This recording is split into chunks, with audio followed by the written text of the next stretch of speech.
And here we are, number one and probably the last one as well of a series which is future-proof cars that we no longer own. And in this space was a Volvo V70 that belonged originally to Geoff Buys Cars, although he didn't use it, and sold it to me. And then I've recently sold it to my mechanic, who pronounced it rather good. There was no rust on it at all, and I let him service it and sort it all out, and then I sold it to him for the same amount that I bought it from Geoff. I passed the goodwill down the line. So yeah, technically I lost money on it, but in another way I didn't really. I only made a couple of £100 instead of a couple of £100 plus a few £100 for servicing it. But never mind. That's what we do at Future Proof Cars. We make sure that everybody's happy and we don't rip people off.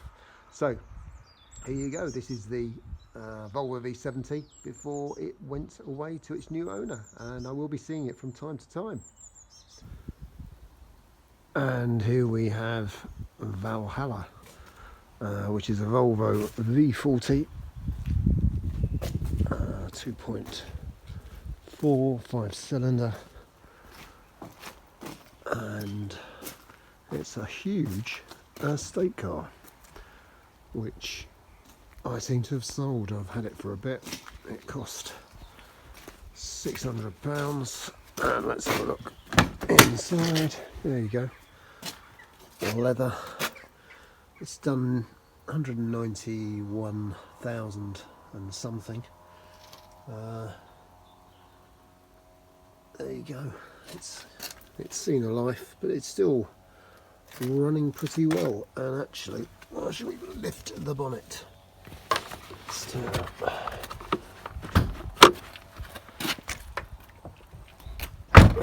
Have a look in the back. Whilst we're here, it's a dreadful day, but it could be collected at any moment, so I've got a bit of run out here. There's evidence of a dog that sort of nipped at it, but there you go. It's quite rough. Mrs. Bang-on-a-Wicks wasn't over impressed by the old dog smell, so it has to go. These are bits I've got to take out actually, but massive boot that we have there. There's that under there, there's a spare wheel under there. There's a nice Varta battery actually that I found the other day, and I charged it up, make sure it was okay. Yeah, huge thing. A fiberglass boot, and there we go. Yeah, that's how we know it's the Valhalla wagon. That's what I called it for the short amount of time I've had it. On the whole, really straight. There's a couple of dings of life, but on the whole it's extremely straight, and underneath there is no rust at all. So let's get the bonnet, and yeah, what do we have here? A recently serviced 5-cylinder engine, so I've paid for that and then sold it, but there you go, to the person who serviced it. But it don't matter. It made me realise that it needed doing. Timing belt, that is apparently the last time it was done, so it's sort of due to be done now. So that's another few £100 I would have had to spend realistically, and it was just starting to get expensive. I can't see the point in keeping something I don't really have a use for. It's too big, even though I like the fact that I could park it anywhere and not really worry about it. If I wanted to put a table of chairs in the back, I can do that, but I've got other vehicles that could possibly do that. But yeah, comfortable, extremely comfortable on long journeys.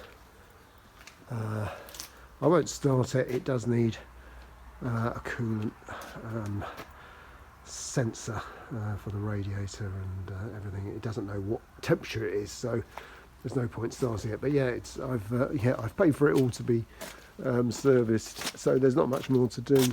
I mean, pretty crappy tyres really, but there's a decent tread on them. But again, I would have changed all of those There's some moss. I'm not charging for the moss that's going with them. There we go. So yeah, this is in a way a typical Bang&Olufsen car. There it is. It says it's Bang&Olufsen and it says it's recycled by dinosaurs. I'm not quite sure about that. And it will be going to its new home very soon in the next few days. So, but it could happen any minute. So I've just done a really quick, unsexy video in miserable drizzle. But there we go. Yep, it's the Bang&Olufsen Valhalla wagon, which is off. I hope you enjoyed looking at that. Sorry we didn't go for a drive or anything, but that is what it is. A few £100 worth of cars, good value, and it's made me decide to buy something better. There you go. But it would have lasted. It could possibly have seen me out because there was no rust. But there we go. I can highly recommend the second one that I've had over the years. Highly recommend a Volvo V70. So there you go. Yeah, postscript to the Volvo V70 is that it broke down with my mechanic. It was just outside of Leicester at the time and it conked out, and oh dear, that's a shame.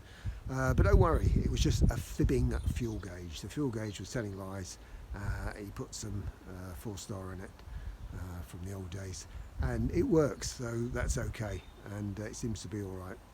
So well done to Geoff's old Volvo V70, which is doing a day's work with a proper mechanic, and I'll be seeing it on a regular basis, I should think. He's using it for towing and stuff like that, so that's good. A Volvo with a proper job, so which is good. So yeah, future-proof cars. Here we go. We're buying and selling decent stuff that does a day's work. So future-proof cars, please go there, like and subscribe and all that sort of stuff. Thank you for watching. Bye bye. Please like and subscribe.